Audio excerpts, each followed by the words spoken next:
honeymoon, but how you guys been doing this weekend? Have a good Good. time?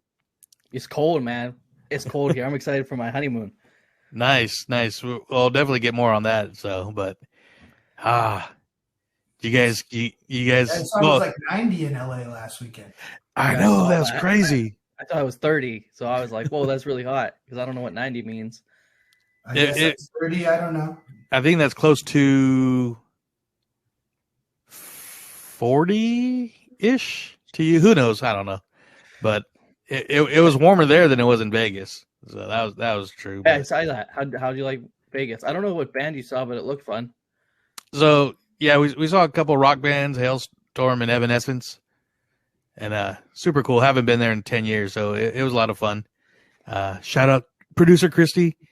We hung out, had a good time. So, and I met up with some friends, or met new friends on Fremont Street. But that was pretty cool. But I don't know.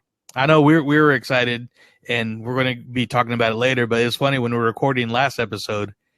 You're like, Ryan, hopefully the food guide comes out, by the end of the week, or whatever. And it literally came out the next day after we recorded. It's just how it goes. It always happens like that. Yeah. So we'll definitely talk about it in a little bit. We're going to do a couple news. We had some big news going throughout the Disney universe, and I'm excited too for this show because one of my friends, Anitra, came up with the idea of Disney bucket lists. So that'll be fun to talk about. We got a lot of really cool responses to it. I know we got a lot of bucket lists, but I just want to do a few shout outs before we kind of go to the news real quick.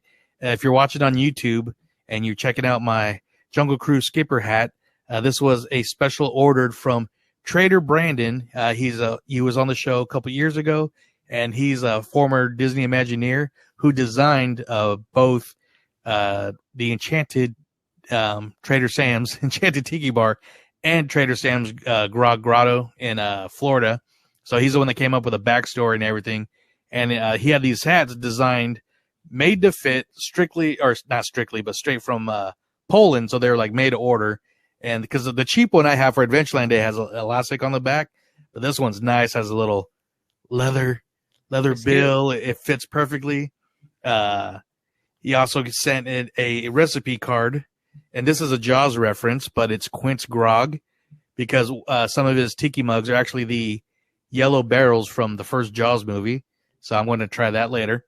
Very tasty. Then he actually has his own comic book that he threw in there too. So it's like a Trader Brandon, kind of like an Indiana Jones style comic. Very cool. And Michael Giacchino actually composed music for exclusively for this and put that out on vinyl. So I want to get that. And plus, even though we had Disney Plus Day, which released Jungle Cruise and Shang-Chi, I'm a sucker for packaging, so I had to get Jungle Cruise 4K Blu-ray and Blu-ray. No, this is at Target. Oh, okay. Because I love the art for it. Target nice. usually like does it. Yeah, Target does really cool packaging, so I had to get that. So, little shout out to Trader Brandon for the awesome hat. This is so comfortable, and I had to wear my Neverland Trading Jungle Cruise shirt. So, little shout out there. But nice. Yes. But yeah, we got some crazy stuff to talk about.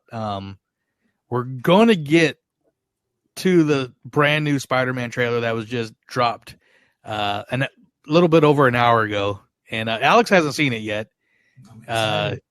Yeah, Ryan, you saw it, and I got home. I tried to film a reaction video, so I want to see how that goes. But we'll get to that real quick because we wanted to do a review of the Eternals, and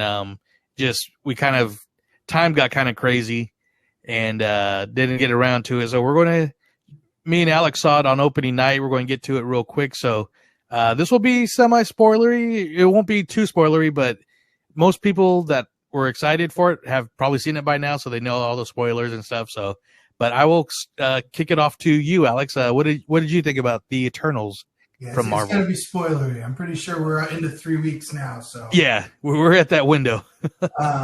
But being that we'll try and keep it concise, I liked it. I mean, I definitely, I did get to see it a second time. I saw it in 3D last week. Oh, nice. which was nice. I told you I'm not really a big fan of the 3D movies much anymore because it seems like it just looks like really high definition, with the exception of maybe one moment where they try and come, break the field of plane and give you that 3D jump scare or something.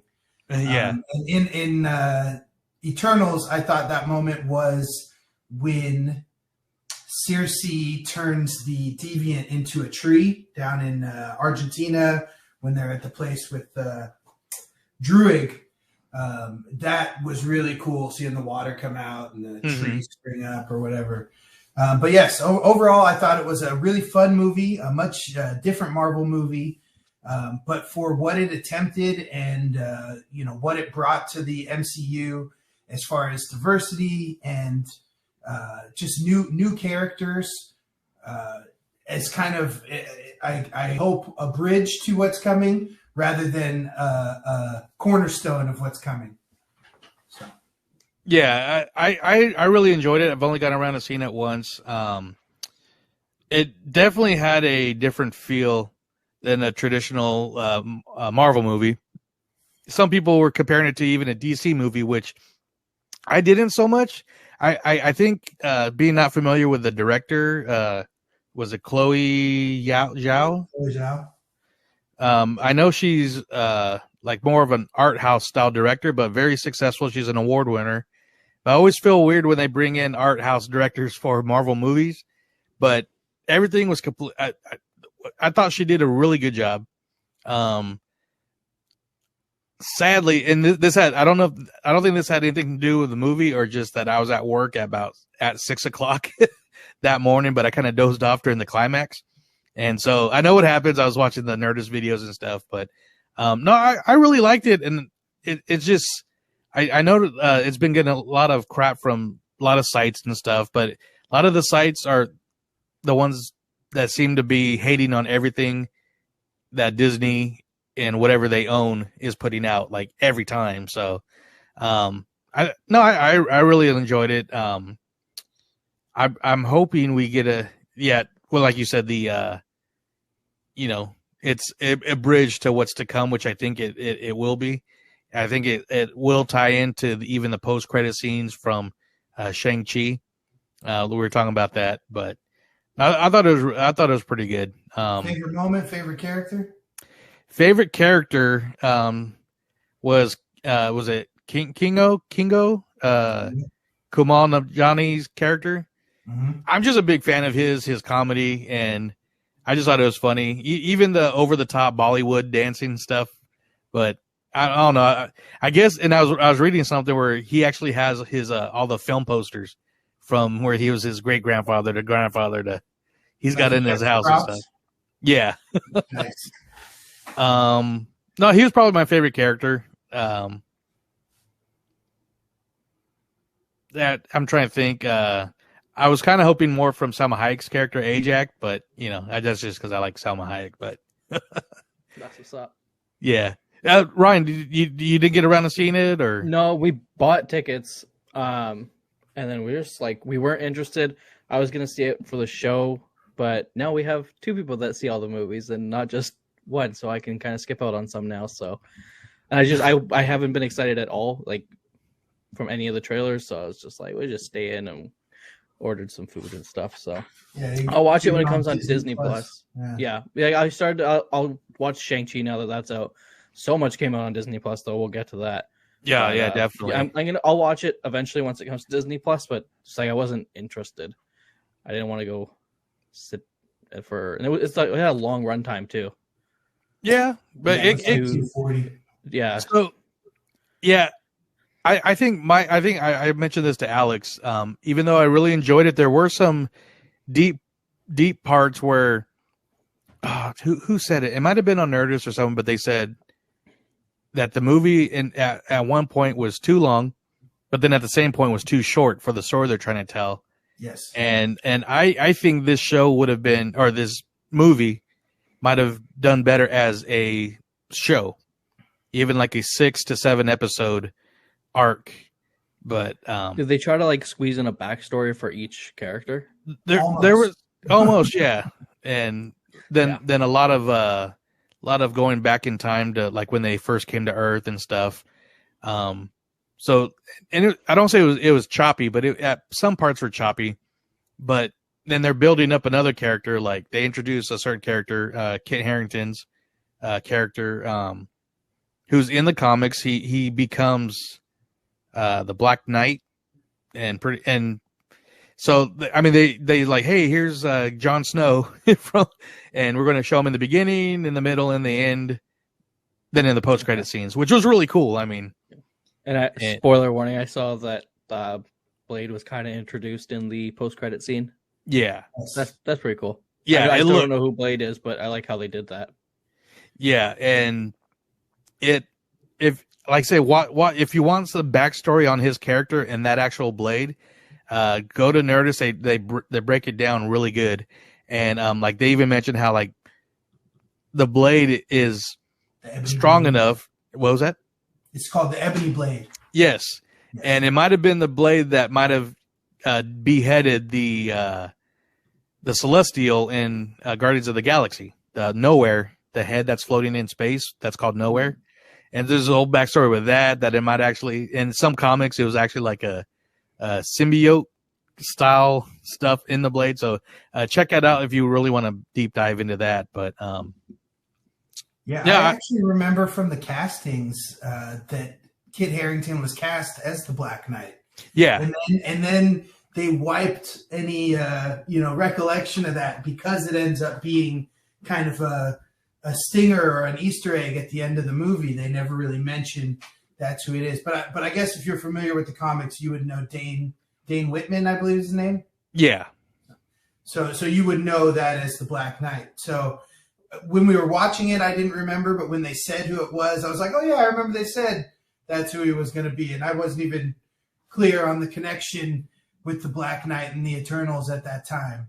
Yeah. And I think the moment we first see him and Richard Madden, Rob Stark on screen together, I think there were a lot of us Game of Thrones fans who were hyped for that reunion. Yeah. And then, just my favorite character was Phastos.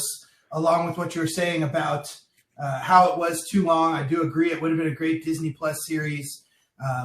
I've said before, I really like movies when they tie in some bit of history to it. So I really enjoyed as they went through history and showed different moments in time and how the Eternals had some sort of effect on that or didn't and watched. But Phastos' character, as he was the guy who invented things and created technology, basically. So seeing at multiple different points in time during the movie how he either did or could have influenced what was going on. There was at least 3 that I could think of, big ones. So as far as backstory, they kind of drew a little bit more up for him that way. But yeah, it was a fun movie. Lots of characters. Yeah, and the effects, their powers looked really cool. How they did them. I mean, so yeah, that even the eye beams. I mean, people are like Superman, but it's like, well, they're totally different, and the way they look like around his face and stuff. And Athena's, how her weapons came out, and so and that, I mean, that's how they really tie. Like I said, I think they are going to tie in with the post credit of Shang-Chi. So check it out. Check out Shang-Chi. I think you'll like it, Ryan. Yeah, I will eventually. I'll get to it. There's a lot. Yeah, and I started watching Clone Wars. Oh, nice. Yeah, we'll do a backup on that real soon too. You get a pass then. Yeah. First couple episodes in it. So, do we know? Are all the Eternals at DCA, or was just I just saw 3? Yeah, it was Phastos, Kingo, and Cersei, I believe. Oh, okay.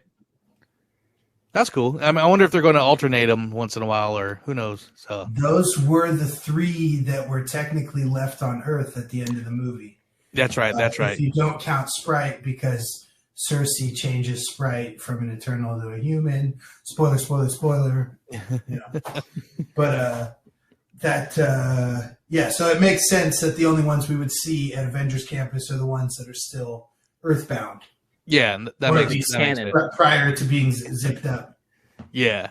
Well, that does make sense, but I do want to see it again, just because, I mean, there's so much going on, and a whole lot of story. So, and plus, like I said, I dozed off, but I blame that on work and waking up early. So, but that was really cool. So, but where we, I got to jump on Spider-Man, man. Well, the new poster they released was pretty cool. Well, they did the one of with the different villains in the back, and so it's like you could spot, Green Goblin and obviously Doc Ock. Then you see the lightning bolt for Electro, then the sandstorms. I'm like, and that was super cool. Then they once they got note of once we got note of that they're actually doing which was weird, a trailer event. I've never heard of that before.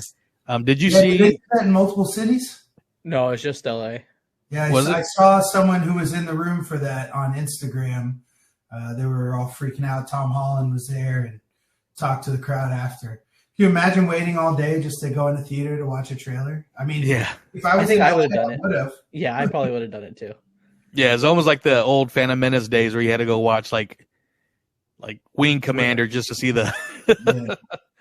So I went to see Fast 9 in IMAX just to see the Jurassic World. It was like a 10-minute long trailer. Really cool. Which is weird because it hasn't been leaked or anything since, huh? Yeah, I'm surprised that they've kept it off the internet. But that's crazy. But yeah, the first teaser for Spider-Man: No Way Home was pretty awesome. And man, I here you go, Alex. Sorry. Let's do it. Let's do it. So live reaction. Your live reaction, and it looks amazing. Let me click over real quick.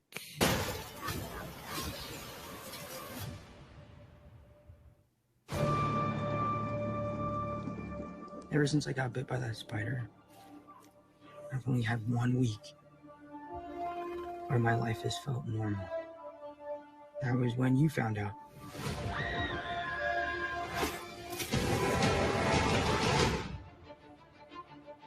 When you botched that spell where you wanted everyone to forget the Peter Parker Spider-Man, we started getting some visitors. From every universe. New suit. Hello, Peter.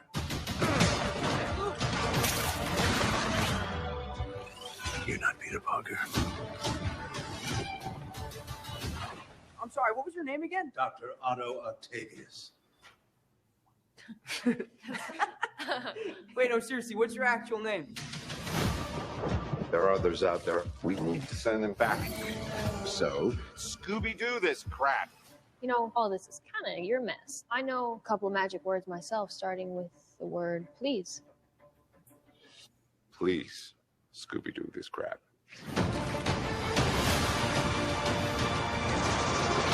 You're flying out into the darkness to fight ghosts. What do you mean?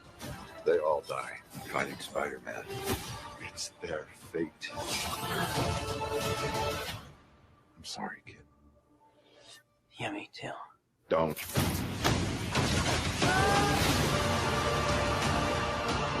Look, there has to be another way! There isn't. They're a danger to our universe. You're not gonna take this away from me. Peter, you're struggling to have everything you want while the world tries to make you choose. This is all my fault. I can't save everyone.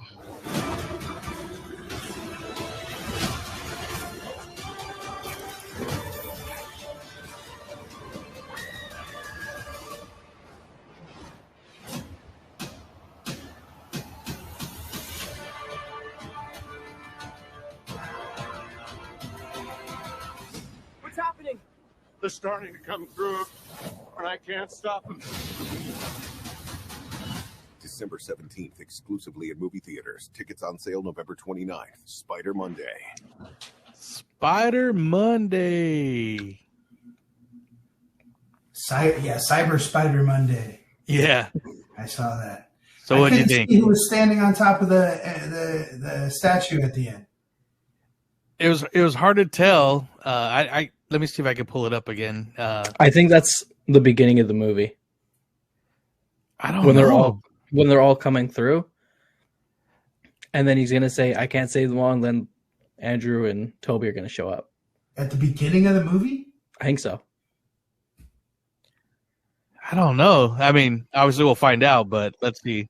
Yeah, maybe if it's like, wait, let's rewind back to a week or something. But it's like clearly everything else we saw with him talking about not wanting to have people know him as Spider-Man and the stuff with him, like that would all happen before. I think that scene will happen in the first hour. Okay. So it looked like I yet? zoomed in, and it looked like Doctor Strange on top of the. And I don't think that's actually Doctor Strange. It might be somebody else. It's one of the Peter Parkers? Because it's right after he says they're starting to come through, and I can't hold them. Yeah, so I did notice at least 5 of what could be a Sinister Six. And I think Mysterio's numbers. Mysterio will be back in the movie. Yeah, because I saw Lizard, Electro, Sandman, Doc Ock, and Goblin. Green Goblin. There's 2 goblins. Yeah, I was wondering if one is the younger one from the Hobgoblin? Andrew Garfield. Yeah. What's his name? Topher Grace? No, the one from I always forget about him in that movie. Yeah, it was the one from.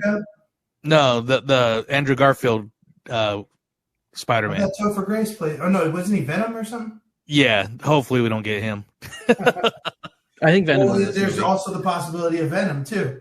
Well, yeah, I'd rather. I mean, I hope we get a Tom Hardy Venom, not the the Erickson or whatever from 70 show. Topher Grace. Anyone with what we saw at the end of the Venom movie, I would assume that would be what we. I just find it hard that they would find time to actually show his face as well as Venom. I noticed Electro looking more comic accurate than in the first go round, so that was kind of cool. And yeah, William Dafoe Goblin had a updated mask. Yeah, and suit wasn't as glossy. He was a little bit more matte, but very cool. Even Spider-Man, the black suit looked more, had like padded like armor on it. I think that Spider-Man might be Tobey Maguire. What they said the runtime was? Like 250 almost? I just checked. I didn't see a runtime. They started teasing the runtime on the internet last week. I can't remember exactly what it was, but I'm pretty sure it's at close to 3 hours. Over 240.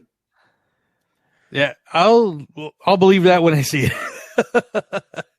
Because I remember when even like Revenge of the Sith came out, it's like, oh, it's gonna be a 3-hour movie because Lord of the Rings was popular at 3 hours and it wasn't. So, but I would love for it to be. I would love for it to be that long. What'd you get, Ryan?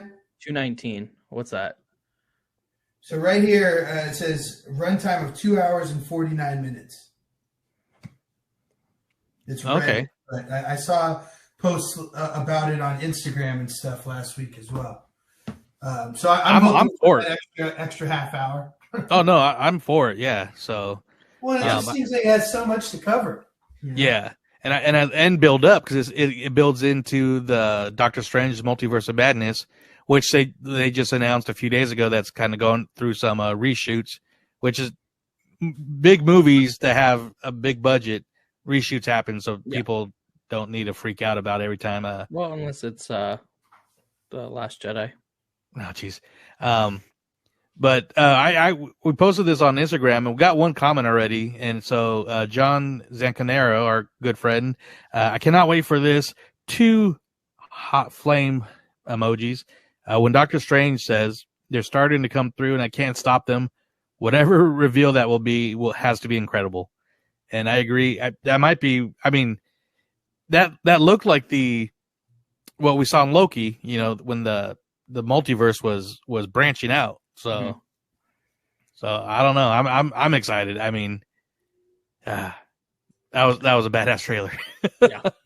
Yeah. So, 2 goblins, Sandman, Lizard, Doc Ock, and Electro. That's 6. If Goblin counts as 2. And then we still got. I mean, Mysterio is, I think, confirmed. Well, you got Mysterio. Then you still got Rhino, which hopefully, if they do them a lot better than how they did in the Garfield movie, because I love Paul Giamatti, but the way they did Rhino was stupid in that movie. I agree. And we still got Michael Keaton as the Vulture, because he's in the recent trailer, the Morbius trailer. Yeah. Yes. And he's been teased at the end of like a couple other movies too. So, oh man, It's gonna be an We'll see. We got insane movie. exactly a month. yeah, exactly. And You so know, like we really- Cyber Monday. Oh, go It would ahead. be really funny if Tobey Maguire and Andrew Garfield don't show up in the movie. Well, Andrew Garfield said he's not in the movie. I'm That's just saying. Yeah, So is that I'm not in the movie? Wink, wink, or but they've been I don't doing. Andrew Garfield's been doing a lot of press lately. Yeah. Suspiciously out of nowhere. I think he's in something else. Is he? That would make more sense. Yeah, he was in a movie. I forget what it was called, but it was like Tammy Faye or something about like a televangelist guy. yeah, huh? Like, Or is is it like a Yeah, movie or like a TV movie or Netflix or It was either at HBO Max or at theaters. I mean, huh? The Eyes of Interesting. Tammy Faye. Oh yeah, okay. yeah, and that came out like a couple weeks ago, I think, Who's Tammy Faye? or maybe when that first trailer came out. That her and her husband were very they're TV evangelists back in like the 80s, and then the I forget the husband's name, but was involved in like a sex scandal or something, and so that was the wife, Okay, never mind. I believe. One thing I will say though is I know a lot of people knock on the second or the first reboot of Spider-Man with Andrew Garfield. Even though Rhino was a stupid villain, I did like the movies. I thought Andrew Garfield was a good Spider-Man. Not a decent, not much of a Tobey Maguire, or not a good Peter Parker, but I thought he was a good Spider-Man. So I'm excited to see him and Tobey if they do show up. Yeah, But I but think even they have to. yeah, have and to, even right? Kirsten Dunst says she's not in the movie too. So we'll figure it out. But I'm just trying to get through the next 4 weeks. Honestly, I didn't want to watch the trailer. I just want to see the movie. But Yeah. I knew I wouldn't get through the next 4 weeks without seeing it, hearing about it, ripping it up, unpacking it, and putting it back again. yeah, And it So- comes out 2 days early in the UK for some reason. So we're gonna have to stay off the internet for a few days. Like 2 days I know. early, or Yeah, it comes out on the 14th. huh? huh? We'll see. I'm hoping I got a buddy and try and get in one of those screenings. The week before press screenings. Ooh, I'll be there. Right? When am I back? I think I'm back on the 8th. Are you coming through here on the way back? No, I'm flying. Oh, okay, It's a lot faster and cheaper. But definitely. I do like the drive. It's a nice drive. Well, you have some family out this way too, right? Yes. Yeah, I do. Yeah, in Davis. I got a lot of family in Davis. Yeah. But Right Cool. on. it's like an extra 5 days, so drive. Yeah, spend them in the park, man. Yeah, exactly. Or Knott's Berry Farm or whatever. Speaking of parks, is that a good segue? Yeah, that is a great segue, and I'm sure we're all hyped for Spider-Man. So, but yeah, that's a perfect segue. We got some really exciting and unexpected news. I've been watching. I don't know if you guys. When I say you guys, I'm also talking to our listeners and people watching on YouTube. But if you follow Fresh Baked, they were posting a few days ago about some weird construction happening around Toontown, and just like random like new brick, and a lot of just like leading into Toontown from like the ramp and everything, and they're kind of confused about that because they're asking questions. Nobody knew what was going on. Then we got news from I saw this early Monday morning on the Walt Disney Imagineering Instagram, which is a great Instagram page. If you guys don't follow it, if you're a Disney fan, I'm sure you're following it now. But they're closing Toontown, and it's going to be reimagined and reopening with Mickey and Minnie's Runaway Railway. And so basically what they're doing is they're adding this new park area, kind of like close to like Goofy's house. There's that little hot dog stand, and then where the Jolly Trolley station was and everything. So they're adding a park. It's called Centunial Park, and this will be the first thing that they see when they walk into the new imagined land. Sorry, and at the center of the park there'll be a new fountain, and it looks like Mickey holding up Minnie like they're dancing on a rose petal or something, and it says it's designed for play and sensory experience. While at night, it will also brought to life in a unique spectacle. So, of course, it'll transform a vibrant symphony of sights, sounds, and sensations throughout the park. And so through Disney Parks blog, they even mentioned like this will be a place where kids and families can either play or even relax, and stuff. So, and the key word for me is relax. That always sounds like a good thing to do. So. I don't know. What do you guys think when you heard this? I'll start with you, Ryan. As much as you love Toontown, I bet. No, I'm kidding. A couple things. One, I'm upset we're not getting a huge Galaxy's Edge expansion that way. Because I thought Toontown might have shrunken in the future, get shrunken down in size, or kind of just Mickey's Runaway or make it Fantasyland, just that area. But it sounds like a good idea for like parents and kids, but when people want to relax, usually they go back to the hotel, like because they want to get out of the sun. Well, it's not everybody. I know. I relax. I just look for a place, nice bench to sit, or but something. I'm thinking more like parents and kids. Cause I don't know. I can't see like if I'm on a trip by myself going to sit in Toontown where a bunch of kids are going to be to relax. Like, because you don't want to hear like this, because they're going to be playing and yelling and screaming, which is fine. Just if you're going to want to relax, probably not what you want to hear. You want to go sit on a bench in like New Orleans Square or something, or along the water to just chill out. So I think it might be cool for a few years, but I think Toontown will just be dead again after that. I would agree with you if I hadn't ridden Mickey and Minnie's Runaway Railway yet. So that's true. That's going to be there. Yeah, and that's going to bring a lot of life, and I think that's. And one of the things in this park, it looks like a big tree.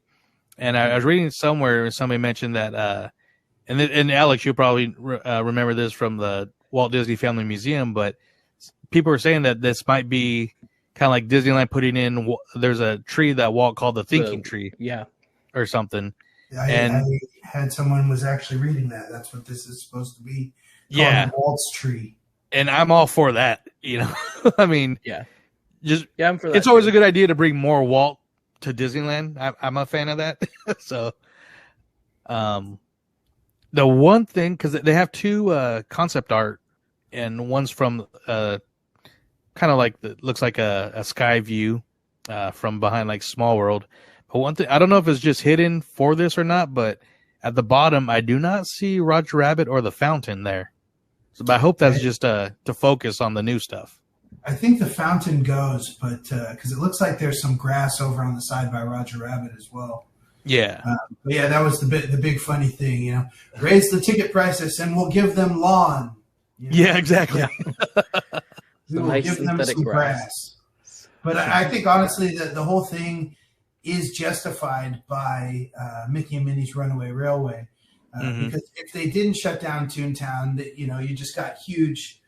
What looks like about 2/3 of Toontown behind Scrim until that opens. Also, you've still got the situation with character meet and greets. They're not allowing people inside Mickey or Minnie's house. Until when, we don't know.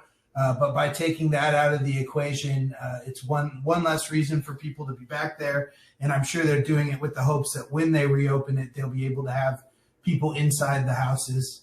But yeah, honestly, I'm excited about the Walt tree. I think that's going to be like a West Coast version of the Dreamers Point that they're planning for Epcot out there in Florida. Kind of a tribute to Walt, in a place where we can all kind of reflect on what Disney has brought us where it is now and why we love it and love coming there. But it almost to me feels like they added stuff to justify closing it down for a year to do the construction. Yeah, absolutely. So like the Walt tree and the grass and stuff was all second thought. And then the other thing that was brought up, it didn't say anything about it. I doubt Gadgets Go Coaster goes anywhere, but it's by far time for a retheme for that. No one agreed. young enough to ride that knows who Gadget is. Yeah, I don't know so who Gadget is. see, there you go. But we're getting a new Chip and Dale movie next year, this summer. Is it a So- movie or show? It's a I think it's movie. a movie. Yeah. That's right. Who's Chip and it's Dale a- too? I remember seeing that on the plus. Andy Sandberg and I forget the other actor. We'll I remember forgot. this. Seth But yeah, Rogen. look. Yeah, Just right. kidding. It looks like Goofy's house is also gone too, or reimagined. This is also a good time to repaint everything to add some vibrant and color to it, I think. Yeah. Yeah, those green hills look like they were popping. Yeah. You know, the rolling hills that they have behind Toontown. I don't know. I'm sure the possibility they can do this, just how popular it is now, but I would love to see if they can do some kind of like projection mapping at night, where nothing special, but where the buildings look vibrant and cartoony at night. Right. So I think that would be pretty. Cartoon things happening in the windows and stuff. Yeah, and just a projection overlap, and just adds to that. But I did do a post on this. We did get a couple of comments. So let's see. So I got to read what I wrote because one of the comments is based on what I wrote, and that's from Discord Apparel. But I put Mickey's Toontown is getting a much needed update, opening alongside with Mickey Minnie's Runaway Railway. The updated land will include new fountains and green park area that sounds like a place where kids and adults can either play or wind down a little bit. Then check out the full article at Disney Parks blog. So Discord Apparel comment, how dare you? Much needed. It's perfect the way it is. So, it's still fun, but yeah, it much needed. Seriously, it's needed a little TLC for the last couple of years. Yeah, that new ride's definitely going to give it all it needs to last, God knows, another 20 to 30 years. Yeah, because I was with Ryan. I was expecting Toontown to be a goner for a Galaxy's Edge expansion, even a Fantasyland expansion. But once they announced the Mickey and Minnie's Railway, I'm like, okay, yeah, they're keeping Toontown for a long time because that ride is that amazing. I wonder if they'll change all like the Mickey and Minnie stuff around Toontown to match like the artwork of Runaway. Yeah, it's hard to tell because even the fountain looks like an old school Minnie, but a traditional, not like the new style animation. Yeah. So it'll be interesting, and of course, I'm sure we'll find out more at D23 this year. So, which will be exciting because we'll actually be getting Disneyland news for D23. Also, we got a comment. This is kind of funny. Fernando strikes back. What about a boxing ring to settle family disputes? Oh, yeah. I get it. Geez, Fernando. The great fight of Great. Toontown. But I'm excited.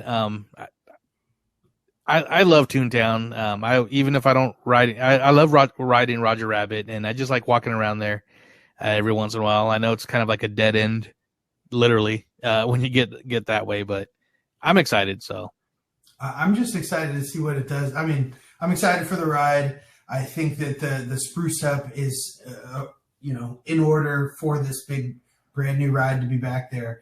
But more than anything, I'm excited to see what it does to the traffic flow in the park. Yeah. You're getting there 8 a.m. Now you got to go all the way to the opposite backside of the park for this big new e-ticket attraction. Yeah. What's it going to do to Rise of the Resistance, your Space Mountains, Indiana Jones, Peter Pan, especially being that this is a ride that all ages will be able to go on. What it's going to do to those lines. Yeah. Is how the traffic's going to get spread. I could imagine, what is also always pretty busy in the afternoon, Fantasyland is going to be that much more with people going back to Toontown as well. Yeah, exactly. Genie Plus will help with that. If it ever shows up. I was Yeah. hoping it'd be there by my trip, but it doesn't look like it. Yeah, I haven't heard anything, but I'm just I don't checking know. wait times now to see what. Actually, it's not that bad right now. What day of the week is it? Tuesday.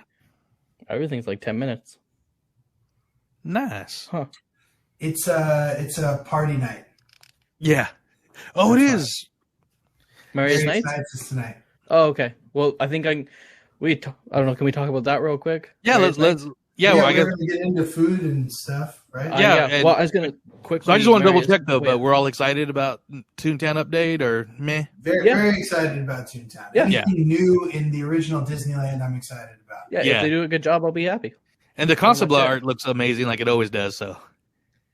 Well, and one of the points I see a lot of people bringing up when it comes to this is just, I mean, like I know we're always talking about the prices going up and how everything's kind of a gouge, but at the end of the day, and this is one of the things I always bring up to my non-Disney, friends, is for the price tag, where else do you get that much entertainment for what, like 16 hours a day, 8 a.m. to midnight? You know? Yeah, pretty much. So this just is adding more to that park, so that's pretty cool.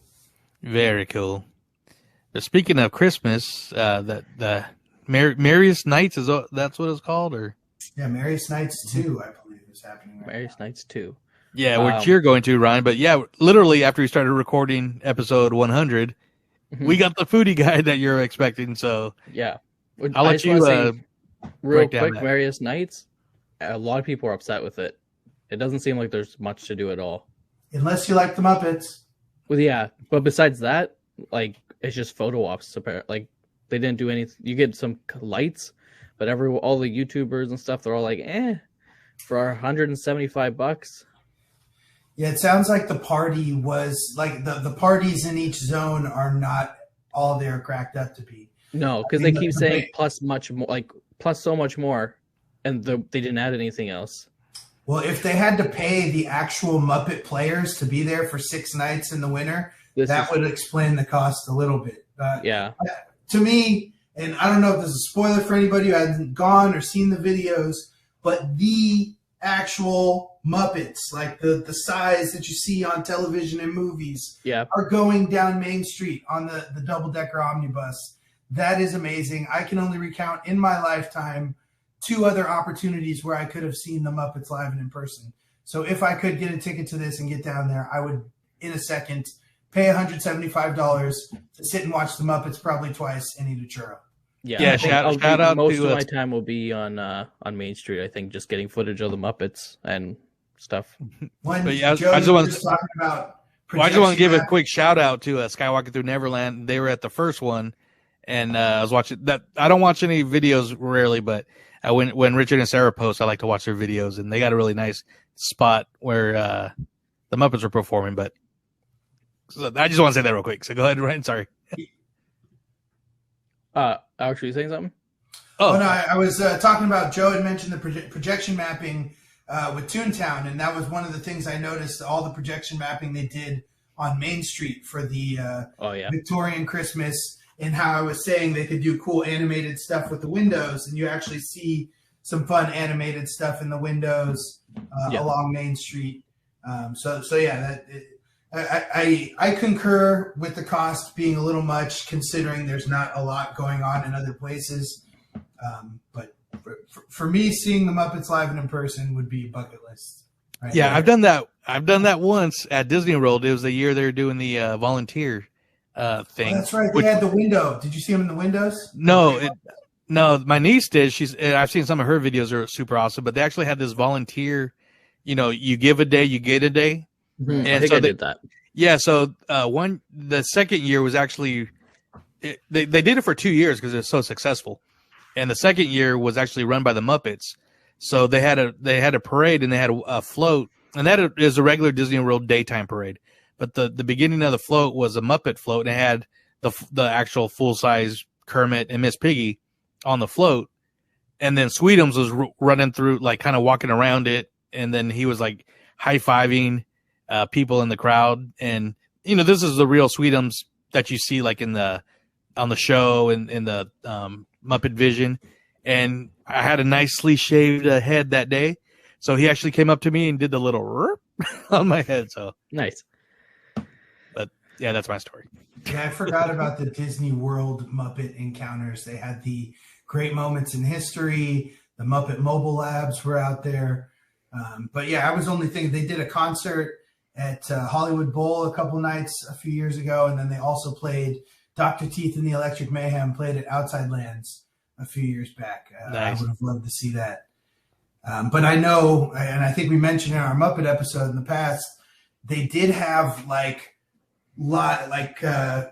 giant-sized, character-sized Muppets that used to walk around Hollywood Studios in the early days there. And I remember when we went to Hollywood Studios, seeing those Muppets, kind of off-putting for someone who's used to watching the Muppets on TV, who are about half the size of the people they're talking to.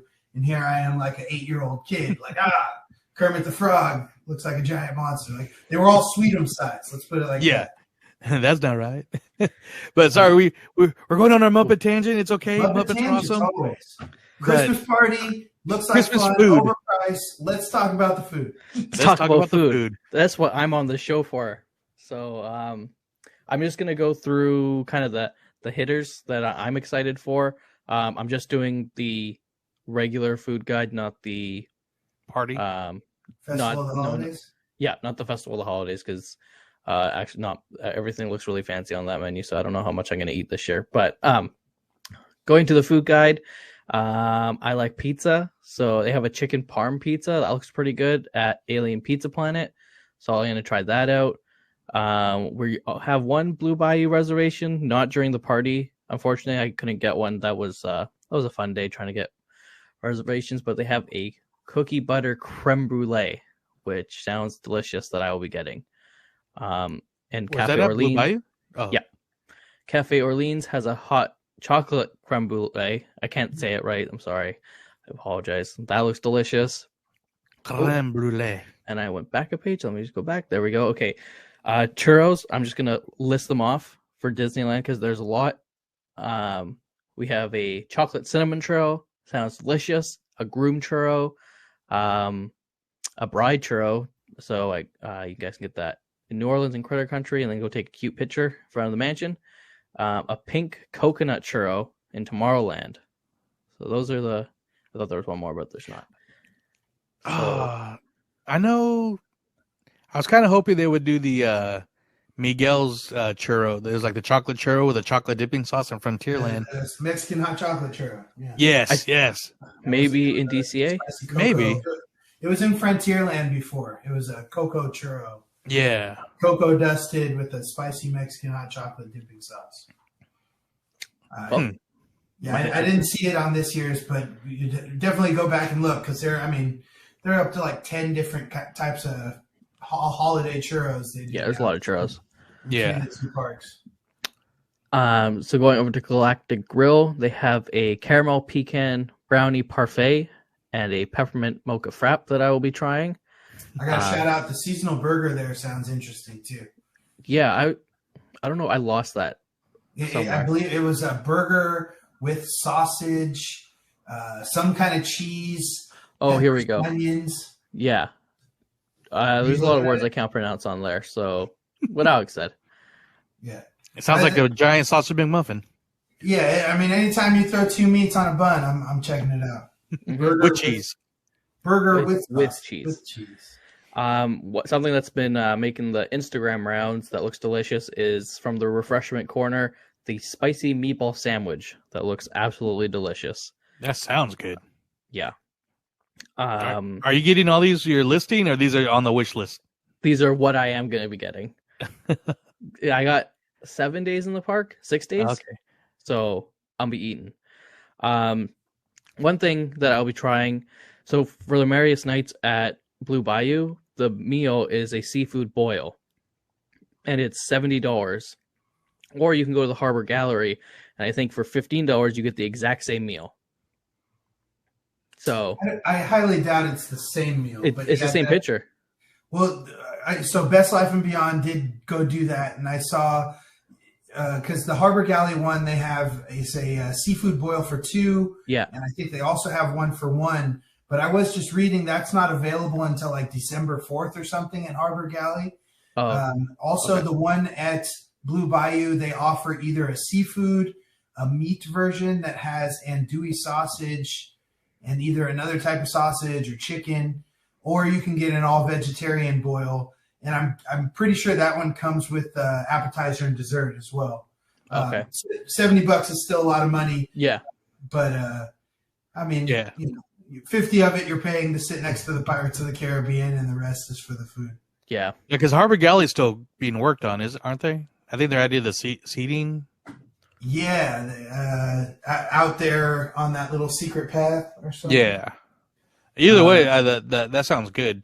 Yeah, I'm gonna eat. That's a vegetarian one. Give me meat.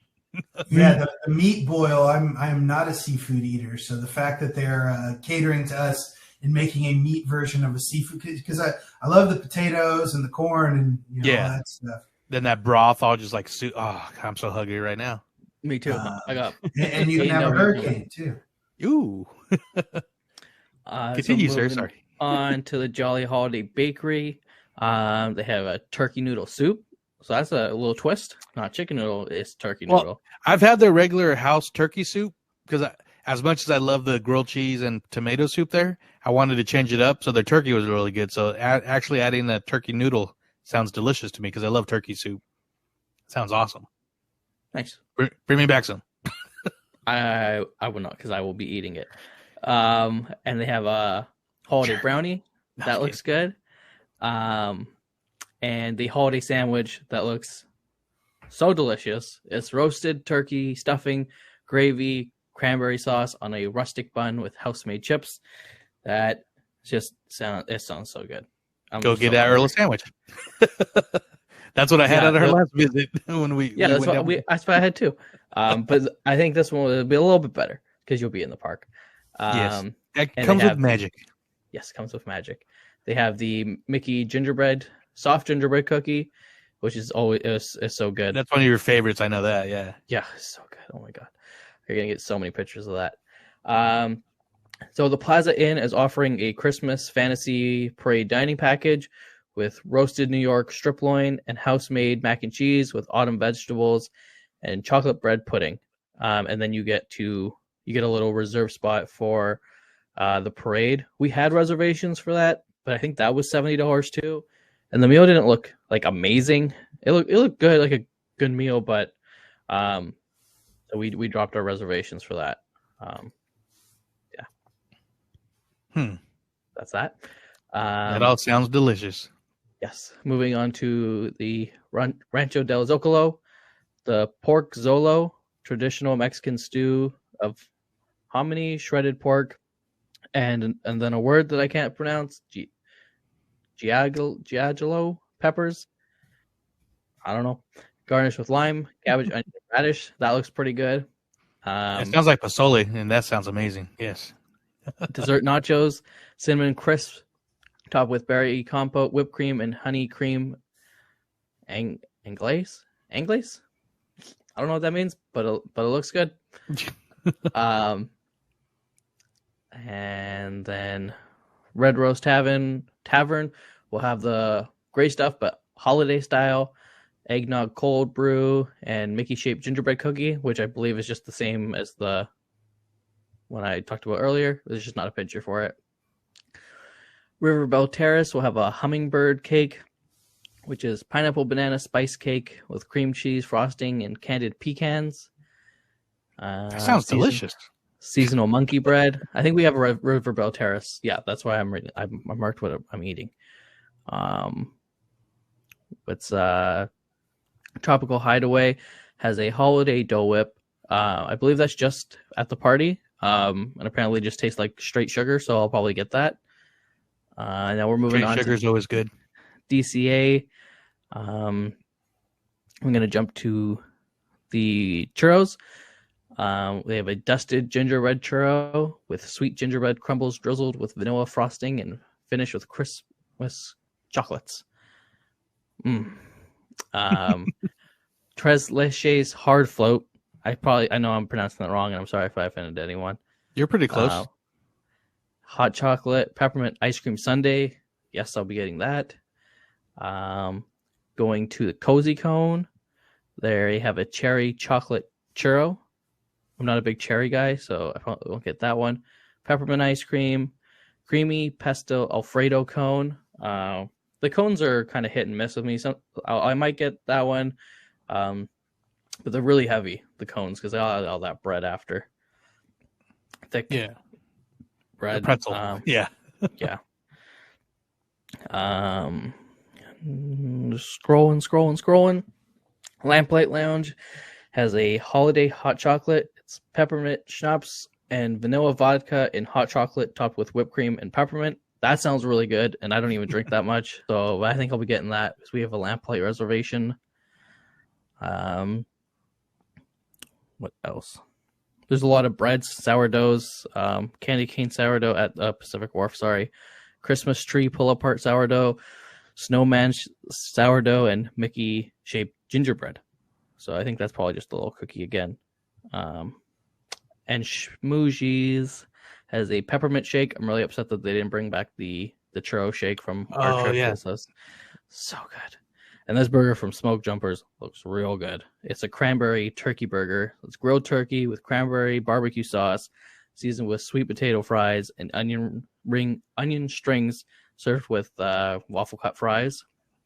And then That does sound pretty damn good. apple whiskey cocktail. I won't be getting that, but I thought Joey, you or both of you guys would appreciate that. And then DCA is just going to have a bunch of cookies and treats and Christmas donuts. There's a long list, so I'm not going to go through it. And then that's it. Trader Sam's has the ginger spice cocktail, peppermint rum cocktail, which I think is the one you had, Joey. Yeah, so actually, while you're reading that, I pulled up on Enchanted Tiki Bar Instagram, which is a great page to all your Trader Sam's information. So yeah, I'll kind of get this, but the peppermint bark is back, which is delicious.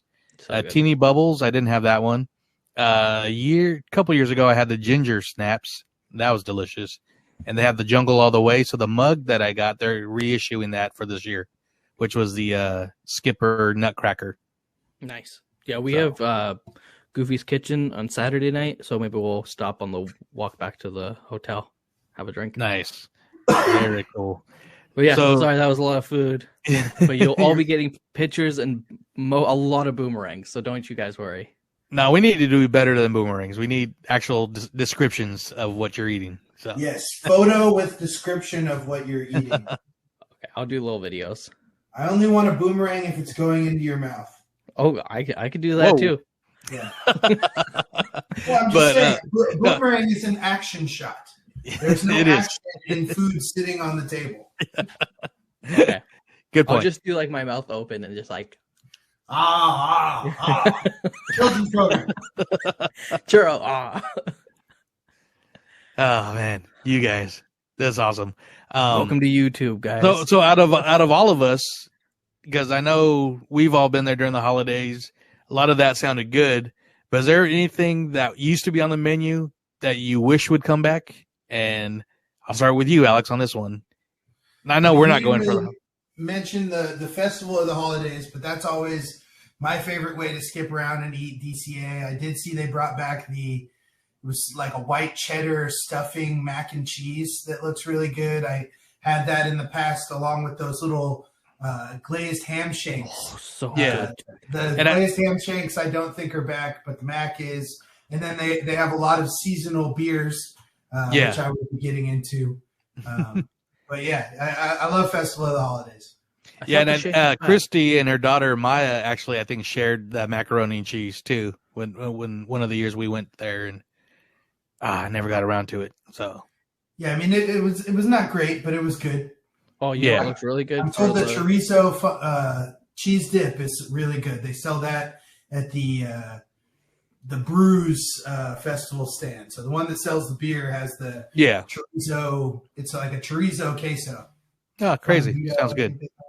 What looks really good is the holiday spiced wings with like cranberry sauce all over them, Those sound and good. the maple hazelnut hot butter rum. So it's rum and maple syrup with flavors of hazelnut, cinnamon, and nutmeg, Oh damn. Okay. I did with get salted a couple of caramel those whipped from cream back. on top. Boys, I'm gonna eat a lot on this trip. Do it. Bring the Well, stretch pants. Oh yeah, I went and bought shorts with elastic in them. Oh jeez. And suspenders. Over everything. Don't forget suspenders because you won't be wearing a belt. But I think the one thing I really miss, and this is just in general, is they used to have that donut stand in the hub where you could get like coffee. And Yeah. and Disneyland, right? at Disneyland, yeah, is around the hub by the ice cream cart. And it's basically like you'd go there, get donuts, and they wouldn't refill them. It's like once they were done, they were done. And so when we went for the Christmas time, I had not the drink, but it was a peppermint bark chocolate bar. And so they had the peppermint bark, and you could tell that the candy cane was freshly made at Disneyland Candy Cane, not the big candy cane, but it was still fresh. And oh my God, that was so delicious. I miss those donuts. So I missed it all too. But very good. That I can't wait to see your trip. And when are you going again? Real couple weeks, right? Yeah, we leave on the 29th, and then we're back on the 6th, Monday to Monday.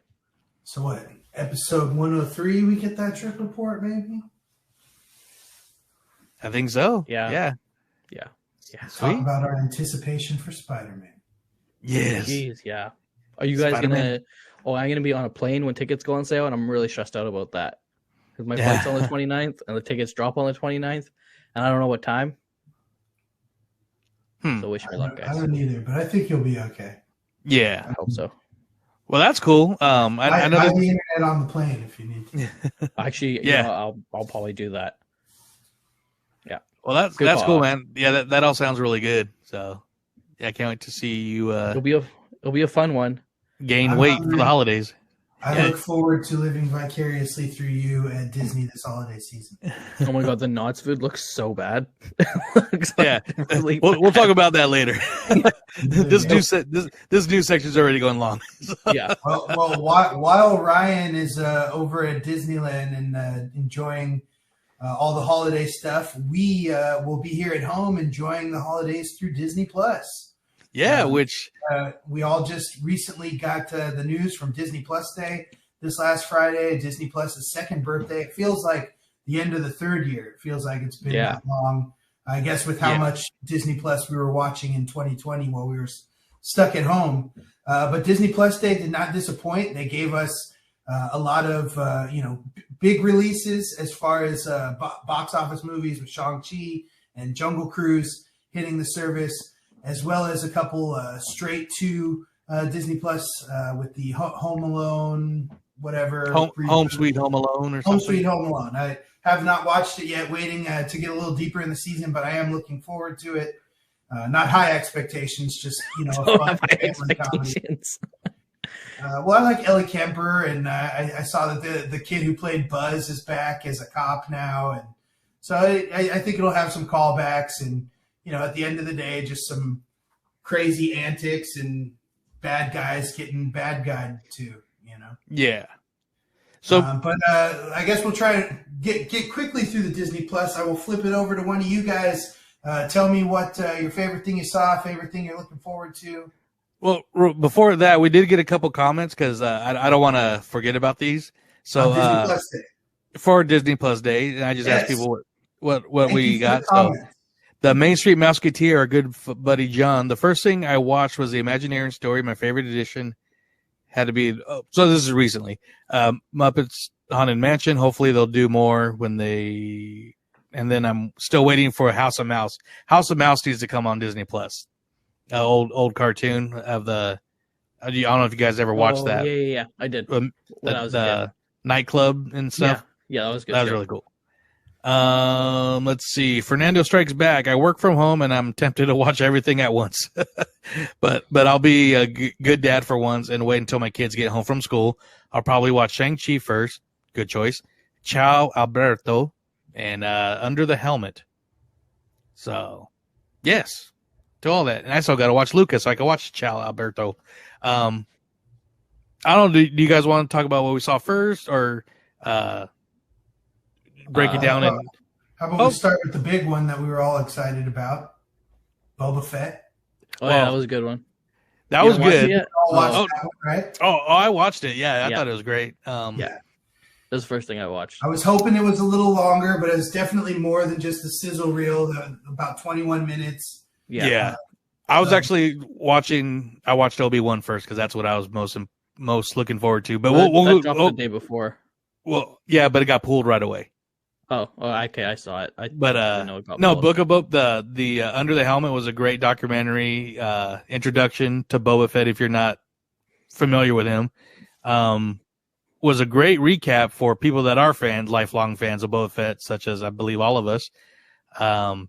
I've seen it was cool because they showed stuff that I've seen before, but I didn't know the true full story about it. Has some deep cuts in there. Yeah, like when they showed him in the parade. I've seen that video of the parade. I did not know that was his official introduction to people. Like, hey, we'll throw this new costume guy out there, see how the kids like him. I like the little wire hanging out of his helmet. Yeah, I should make a hot toy, a parade Boba hot toy with a little wire sticking out. I've seen the footage of the prototype Boba Fett coming out with a all white. All white. We've all seen that. They have the figures. Did not know that the cape was a Star Wars towel. That was funny. Either. Yeah. I don't know. Was there any favorite parts of this special for you guys that really stood out, or? No, it looked good. What you Everything said, was cool. The old footage, I think, was the coolest. Both how like the original guy to wear the costume just happened to be the guy who was there who fit the costume, and the parade. Yeah. But seeing all the different Bobas through the years. Forget the kid who played young Boba. Daniel Logan. Thank you. Yeah. Seeing him growing up and talking about it. And of course, it was a good little tribute to Jeremy Bullock. Yeah, that definitely hit the feels. And I am so that I never got to meet him at any like convention, or he was a staple at Star Wars weekends in Florida. And so I know a lot of my friends that live in Florida met him multiple times. And I mean, I love the way they highlighted him, and even the stuff his widow said that he loved being out there in costume. And that did hit the feels pretty good then. Yeah, he seemed to enjoy it more than most of the actors and actresses who come to conventions and stuff. So that's really cool. Yeah. And something you shouldn't take for granted, I guess, when you get a chance to meet these people, both the actors and actresses, having these fans who covet seeing them, but both also the fans, these actors and actresses who take the time out to be at these, whatever they're compensated. But they could easily not. Absolutely. So that was great. Then, seeing Tamora Morrison and Daniel Logan, like I said, doing their whole thing. That was really cool. And of course, all three of them together was really cool. Yeah. And Daniel Logan's a big Star Wars nerd. I mean, he'll go to conventions dressed up as Boba Fett because he's like, I'm still Boba Fett. I don't care. The video of him as a kid from the special features, the first time they showed him the Boba Fett. Yeah. Like, this is you, but not now. So, and he actually does a voice for Boba Fett in Clone Wars. So, little fun fact.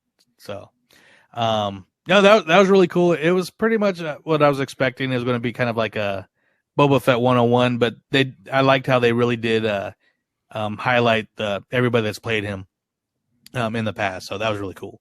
And how, Tamora being Jango Fett come full circle, plays him Boba Fett again in the show coming out on the 29th. So super excited for that. But yeah, I was expecting or hoping for a Obi-Wan, more of a trailer. I love sizzle reels and stuff, but I guess this was the exact same one that was shown at the stockholders meeting like a year ago. A bunch of people said that's exactly what we saw a year ago, which was still cool. Seeing Ewan McGregor excited to be Obi-Wan is always exciting for me. The concept art looked cool. But I wish we would have gotten more of a little teaser trailer. I don't think they'd want Boba and Obi-Wan out there at the same time. Yeah, that's what I was saying. I doubt we get it until at least after Boba's wrapped up. Although it sounds like Boba is only about 6 episodes. Yeah, from what I've heard. So yeah, maybe like at the end credit scene for Boba will be the trailer for Obi-Wan. I think it'll lead into Mandalorian just because that's the same universe. So, I mean, I agree with that, but I still think because it was supposed to show us what's coming in the future of this next year. So even fast forwarding to, they had the Pixar 2021 little, and this is where you could tell that this is what I tell people, and everybody likes, oh, well, Disney lets like Pixar run their house. They let Marvel run their house, and they let Lucasfilm run their house. So I think Lucasfilm slightly dropped the ball on what they were bringing out for Disney Plus Day, especially if you saw the assignment. Especially if you saw the entire Marvel special that they aired. Yeah, Marvel did good. They understood. And they showed all their stuff that's coming out, glimpses of everything that I was not even expecting. So, like the stuff that's going to overlap. So, I mean, I guess we could talk about that right now. Ryan, did you watch that at all? The Marvel? Mm-mm. No. Okay. This was very similar to the Infinity War trailer at Disney D23. And so basically they showed a very awesome recap of all the MCU shows that came out this past year with perfect transitions to the next show. And so, it starts off with WandaVision, then Falcon Winter Soldier, and even Black Widow, they showed that because that came out in the time. Then it leads into, or they show What If, then it leads into the new stuff that's coming out next year. Well, Hawkeye. It had Hawkeye, but then you see your first images of She-Hulk and I saw Miss Marvel, and I saw that. Then you see the new looking Nick Fury, which looked awesome. He was the last. Moon Knight looks awesome. Yeah. Yeah, we got actual video from Moon Knight, Miss Marvel, and She-Hulk. I think we only got that image of Nick Fury from Secret Invasion. Yeah. And then the other ones were just kind of the logos. The logos, yeah. So we got the Agatha, it said Agatha. House of Harkness. House of Harkness. The I Am Groot, which is going to be a little animated show.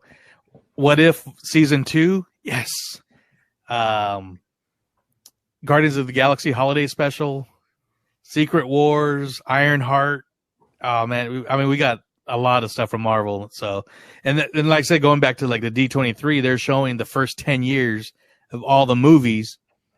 And then they show something then you see the Milano from Guardians of the Galaxy flying, and then you see the opening where Thor runs into the glass, and it's like an 8-minute trailer for Infinity War. So I was like, oh my God, Marvel knows how to hype. So yeah, they've been doing it a while at Comic-Con and stuff. Yeah, but the Obi-Wan, like I said, I'm excited for it. I just wish we got a little bit more, but it's okay. But we didn't get anything for casting. It was supposed to come out also, but it's okay. I'm okay. I'm fine because we did get some cool stuff. We got some cool stuff. Did you guys watch the Olaf shorts? Yeah. And what did you think? It was fun. Good. 11 minutes, all said and done. Yeah, I like that you got that option to watch them all together. I didn't. I wish they put that first because we watched them all, and then I'm like, okay, it's the next one. I'm like, oh, what? It's just all of them. They should just put that first. When you watch them individually, does it give you that background of the clip from Frozen 2 where he's telling the story of Frozen 1? No. Because that's what starts it when you watch them all together. I like that. Oh, that's stupid. But yeah, I hope to see them put that out every year, and he does other Disney movies. Star Wars. How he uses Sven and Marshmallow in the ones. Marshmallow as a Cave of Wonders was my favorite out of his little stuff. So Sven playing himself in that spot in Moana. Yeah. When Maui turns into Sven. Yeah. No, you know what? I love Frozen and I love Olaf. He's a great character. So it was a cute little special. What else do we get? We got one of my I have it on Blu-ray, but one of my favorite movies that people the sequel got announced was Enchanted is now on Disney Plus, which is a great movie. One of my favorite songs is in that movie. Which one's that? So Close, John McLaughlin. Yes, great song. They're dancing with the wrong people. Yes, it's hard to listen to that song and not get a little. Well, and they drop it in World of Color too. Which is one of the reasons why I like World of Color so much, just that whole montage. There's a lot of Disney and Pixar shows and things coming up. I know the Pixar only kind of had the what I call their staged announcement reel where Pete Docter is walking around, which to me the most exciting part was just seeing him walk around the campus. Campus. But what the Tiana is going to have a series coming out. Probably tie into the ride. Zootopia Plus, which looks like it's just going to be a bunch of shorts of different characters around the Zootopia world. The Cars, Mater and Lightning going cross the road trip show. Yeah, that looks looks like cool. it's going to be fun. Are those going to be shorts or like an actual show? I believe it's going to be shorts. I'm hoping it's a show, but either way. You know what? I think you're right. I think it is a show, like an episodic. So, like, it's not going to be like the Mater tunes or cartoons. No, I'm hoping it's at least, a 22 whatever minute episode. But I wouldn't be surprised if it was shorts. It's just interesting. A friend of mine always had this, there's all these questions on like why certain things exist in the car world and like, well, why do they have this if they, like, does the car go to the mechanic or does it go to a doctor? Yeah. But it'll be interesting if they're going around the country in a road trip to see how different places that we all know are interpreted in the car world. Yeah, especially if they go through entire Route 66. I forgot to mention this, but when we were talking about Marvel, they announced a Marvel Zombies show. That's right. Oh, yeah. I'm excited for that. And I know me and Alec, we're talking about our thread, but the Marvel 97 animated show. Oh, yeah. There's a Spider-Man show. I blanked on that. That is what I'm looking forward to the most. Yeah, so you can watch the original X-Men cartoon, which has the best cartoon theme song probably ever, and that's saying a lot. Yeah, they're having a Spider-Man freshman year animated show. I'm down for that. So, they showed trailers for also Sneakerella. I don't know about that one. I didn't see the trailer for that, but I saw that it was happening. More Jeff Goldblum or more Jeff Goldblum dropped. Yeah. So we got the 5 episodes. The first 5. They're going to do probably the next 5 within like 3 weeks after. Seems how that's how they're doing the documentary series. Yeah, they dropped some in bunches. How about the Will Smith and the Chris Hemsworth shows? Those look really cool too. Yeah. Will Smith is Welcome to Earth. That looks really good. I've seen that before. They announced that a while back ago, but and then the Limitless with Chris Hemsworth looks amazing. These are National Geographic Disney exclusive specials, which they're just rocking with these. So I'm excited for both of these series too. So it'll be like episodes. I follow Will Smith on Instagram, and he had been in all these crazy places, and I was like, I get it. He's Will Smith. He could just travel and live his life or whatever. But now we know why. It makes a lot more sense now why he was in all these crazy places. Yeah, and so they also did revealed some logos for like Pinocchio and the official Disenchanted. We got a photo of what the Sanderson sisters look like in the new Hocus Pocus. I thought it was an old recycled photo. Then I looked. I'm like, oh no, this is actually brand new. One of my favorite trailers out that I forgot I heard about, but I was super excited for is Baymax. I don't know if you guys saw that one. Yeah, I wasn't a big fan of the movie, but looks cool. Yeah, for people that like it. So they just dropped Spider-Man Hot Toys, so my phone blew up. Oh, nice. From the trailer. Did you guys see the Simpsons? Oh yeah, I watched that. I'm surprised that was a thing. It was pretty funny. Yeah. Yeah, Goofy, we're gonna have him on Fresh Ops. Yeah, exactly. We could work on that, I know. But so I was excited. Like I said, I wish more stuff was done, but a lot of good movies coming out. You know what? I don't think we got enough of dates, actual release dates. Agreed. I agree. And so, like, 2/3 of it was stuff we already knew was coming. Like you mentioned, like we got the Andor sizzle reel a year ago, and we didn't even see any update on that. I would have loved to see more of Obi-Wan. I think that's the one most people are excited for because of where it takes place in the timeline and Hayden coming back. But yeah, everything was cool. I just wish, put some dates on the calendar, especially being that like you have no box office worries. Like there's no reason you should have to push any of this stuff back aside from filming issues.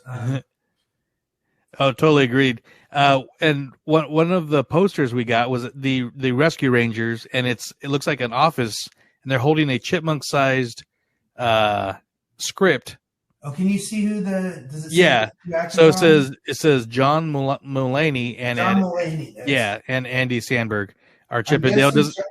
John Mulaney is Chip and Andy Samberg is Dale. And that's what I'm guessing. And it says a reboot, and the reboot is slashed. A comeback, 30 years in the making. So that's supposed to come out in the summer. So, no, spring. So we got some dates on some things, but spring isn't a date. Well, gives an idea. So, that means they have to have it out before the end of May. Yeah. And one thing I'm probably one of the things I'm most excited about is the Peter Jackson docu series for the Beatles Get Back. That's coming out this year, right? It comes out, I think, next week. Right. It's this year. It wasn't part of Disney Plus Day, but I'm watching it on my Instagram and like, it's the 25th. Another thing that wasn't part of Disney Plus Day but comes out this week, Adventures Through the Disney Archives. It's a film that was made last year for D23 members and now is being released to us all. I think it's about 80 minutes long. Yeah, hosted by Don Hahn. So I'm very excited to watch that this weekend. Yes, me too. A lot of good stuff. So, okay. So I'm sure we're all excited for Kenobi. Like that's my number one. I'm sure it's all high, but what are you guys most excited for? Which one of these announcements or trailers got you the most? Ryan, I'll start with you. I don't know. I'm pretty excited for the Beatles. I love the Beatles. Yeah. Besides Star Wars, I say the Beatles. Cool. I'm right there with you. What about you, Alex? X-Men 97 for sure. I know that's not till 2023. Yeah, and it'll be a missed opportunity if they don't bring out X-23 in 2023. Yeah, exactly. This is a rare opportunity. A show can come back 30 years later and pick up right where it left off because it's being animation. And then the influence now, because when this was first on, it was before any sort of MCU existed. So now these characters, I guess just seeing what characters that weren't in the original X-Men animated show end up showing up, where other ones go. I was telling Ryan in our chat when I brought it up that it's really cool. I just showed Addie all the X-Men movies. And if you go back to that animated series, a lot of the plot lines, which obviously come from the comics, but were straight from that show. So I'm excited to see where they go with that. Yeah, this is one of my all-time favorite cartoons ever. So I'm excited. And I'm excited they're doing it the way they are. I think the one that surprised me the most that I had to watch it. I watched the trailer like 3 times. Was actually the Chris Hemsworth special. I'm like, oh, okay, here's another reason for him to take his shirt off and I'm Chris Hemsworth. But then you're watching the trailer and it's like just the challenges, and I'm like, we're all trying to self-help our stuff, but just the sacrifices and the stuff you put your body to heal your mind. I'm like, dude, that sounds amazing. And of course, with the National Geographic stuff, is just awesome. So that one kind of surprised me on how excited I am for that.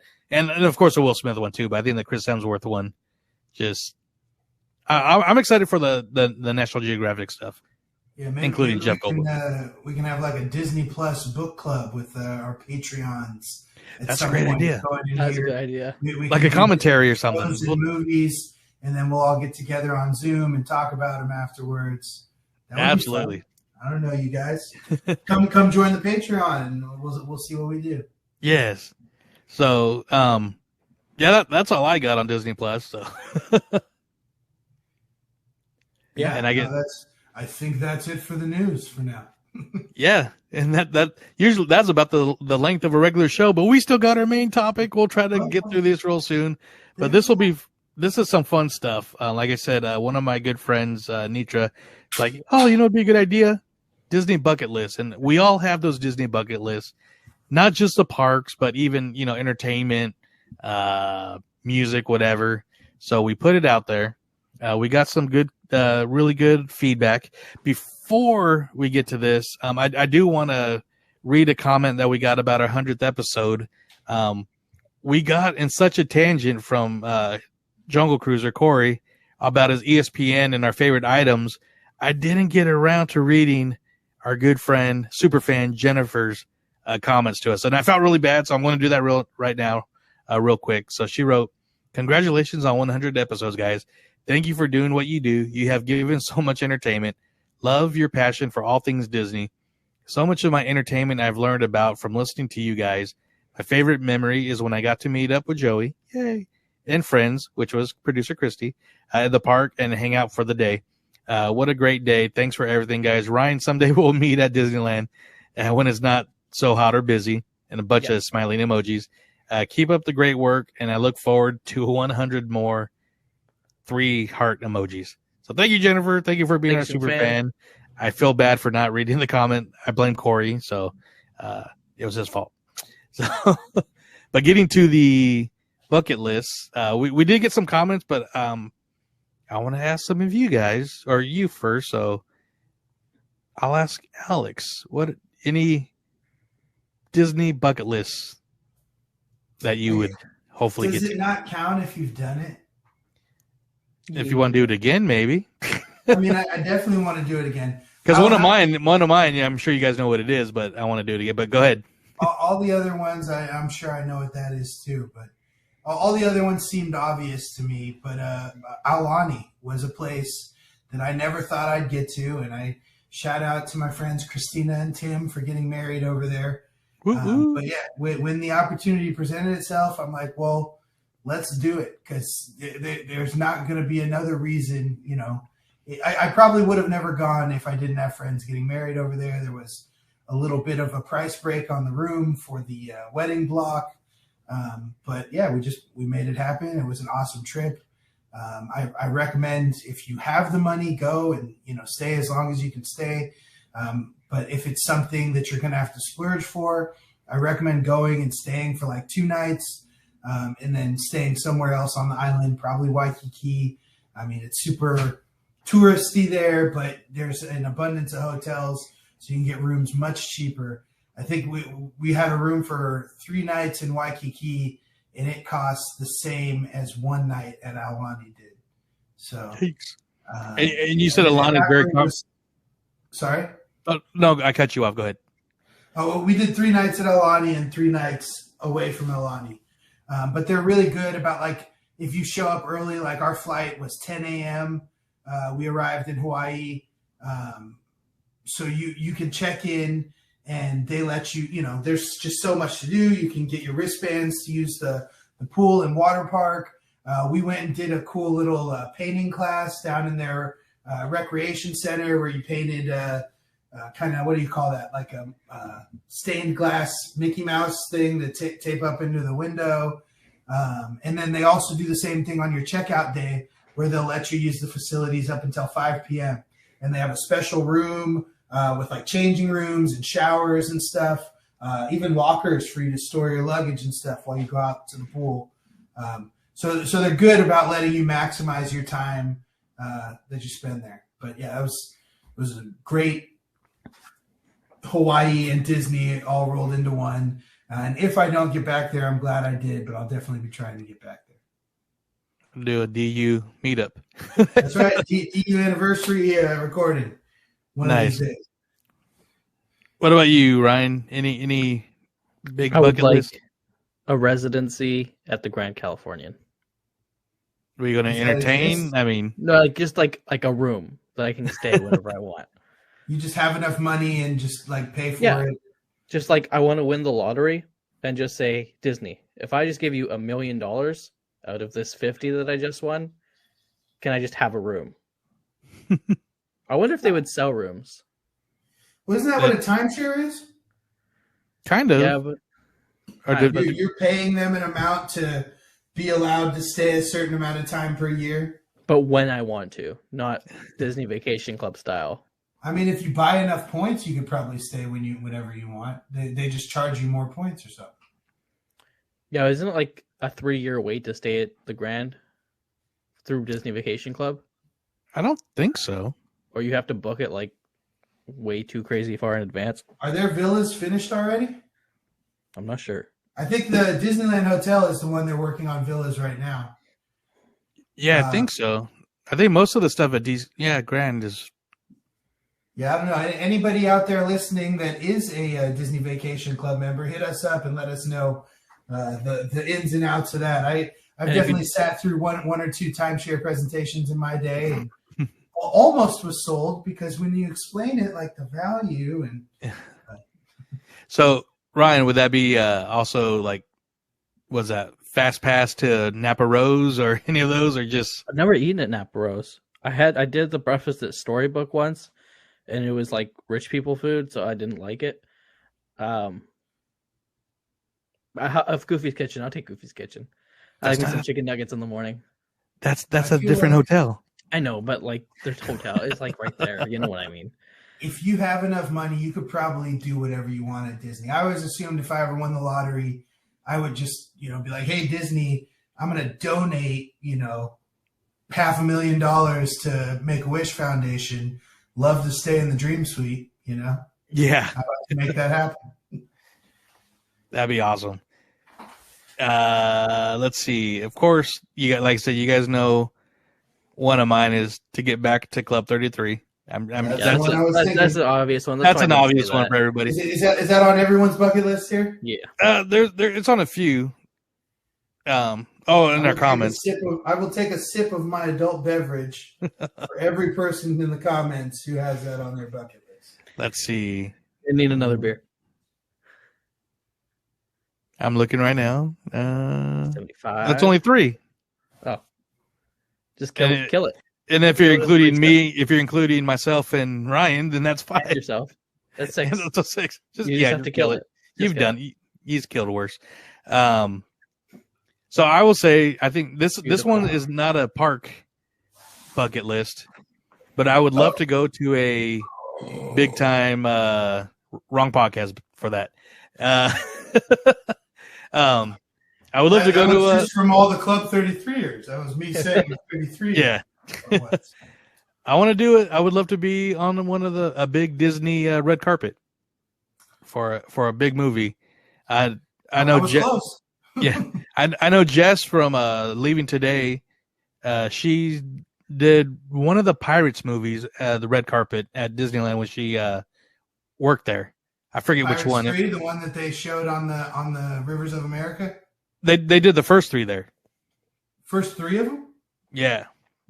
I was in the park when they did the one for Pirates 3. I thought that was the first time they did the showing on the Rivers of America. No, that was the 3rd time, but that was the biggest red carpet. So I remember we ate at Blue Bayou, and they said Johnny Depp was above us at Club 33. Oh, nice. I know he has a private. I'm telling that to everyone all day. And I know he has a private table at Plaza Inn because that's his favorite restaurant. Johnny Depp? Yeah. At Disneyland. I wonder how they were. Like, is it in back? They probably redecorated a room for him or something? Yeah, there's a back room and table for people. It's over there in the corner. He's overlooking the people going to the bathroom by Tomorrowland. Possibly. That's the worst. Either that or the set side overlooking the corn dog cart. Hey, I'm at breakfast. I need to go to the washroom. Yeah, you need to go to another land to do that.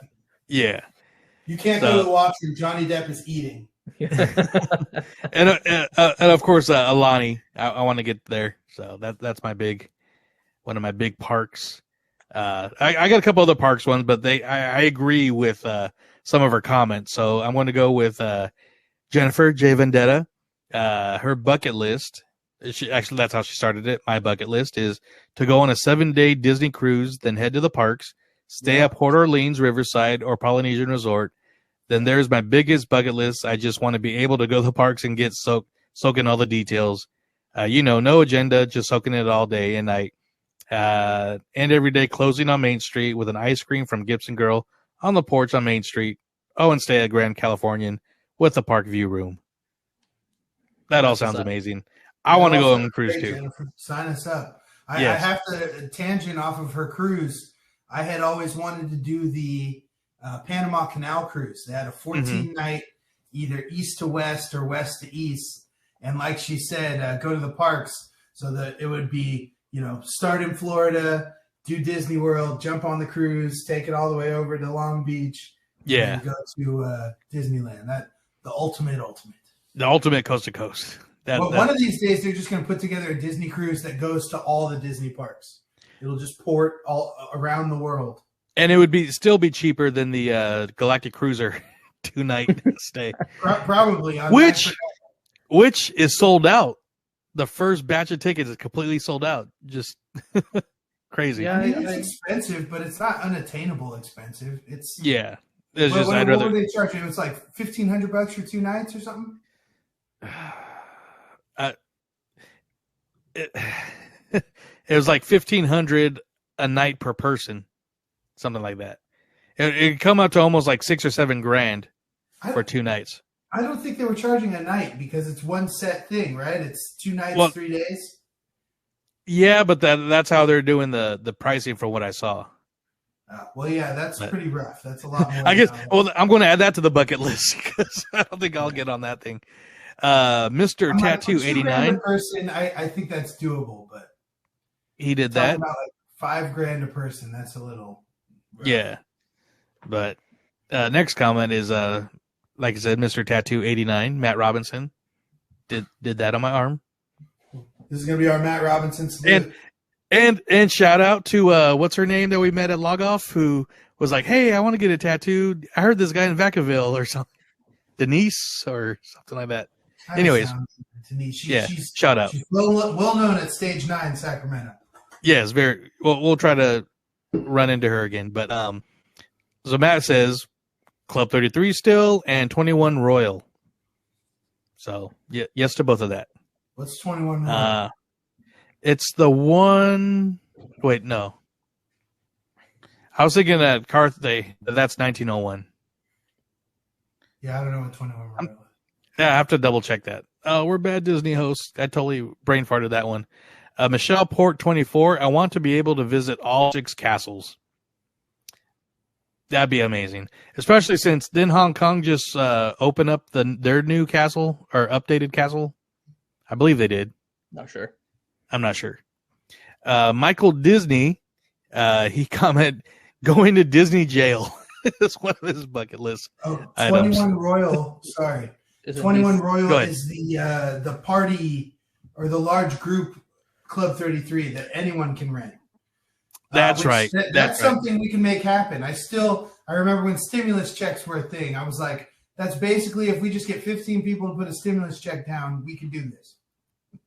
Yeah, but it's because it was like a $1,200 a person, includes your park admission for the day, and then it's basically like a 6-course meal. They ask you all kinds of questions on it's the Club 33 chefs that cook it, but it's adjacent to the Dream Suite, and so you get to like a cocktail hour in the Dream Suite, and then watch Fantasmic from the balconies out there.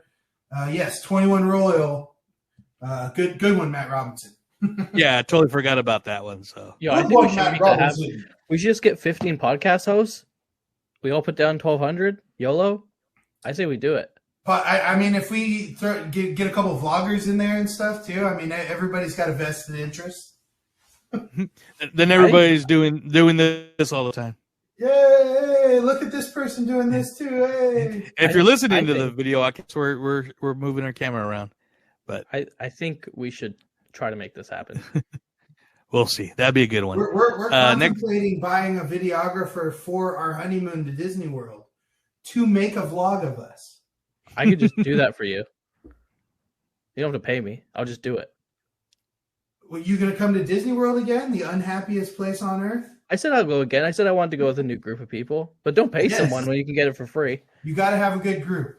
Well, see, I'm trying to figure what I would pay to have that happen. I assume that we'd only do it for like a couple of days and we'd book somebody local so we wouldn't have to pay for their travel. But if you were already planning to pay for your travel and come out there, I would pay you and pay for your admission for a couple of days. I'll just take a churro. Okay. Churro, done and done. Yeah. Basic churros. But yeah, I've always wanted to dabble in vlogging. I just don't have the patience for the editing and having to be the camera person the whole time. Yeah. That'd be fun though. Where am I at? Next comment. I'm sorry if I butcher some of these names. Instagram, you know. Sorry. No worries. To Mox. Something that ends in Amy. To ask an Amy. Sorry, butcher. Let me see. Oh, okay. Okay, there we go. Tompkins Amy. That's what it is. Visit the Dream Suite. Yes. Nitra, the one that came up with this idea. Thank you. Home in Golden Oak. That's the Disney-owned community in Florida. I believe it's the Four Seasons, or there's some fancy hotel brand that's like they have one in Golden Oak, and it's the only non-Disney resort hotel that has a character breakfast out there. Very cool. Very cool. Tim Tracker. Nice. Of course, Club 33, watch Tink Fly, a holiday event, purchase a prop. I'm thinking from Disneyland. Like, I don't know. Elaborate. Let me know. And of course, one of those that's from Disneyland. The auctions and things. That's what I was thinking. Possibly, yeah.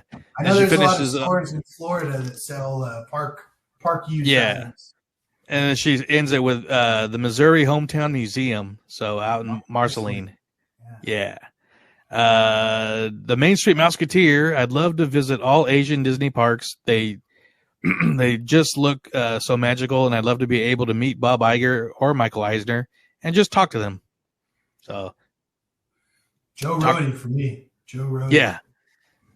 Oh, Rohde would be great. That and of course, Bob Gurr, like any living legend. Yeah, like I've said before.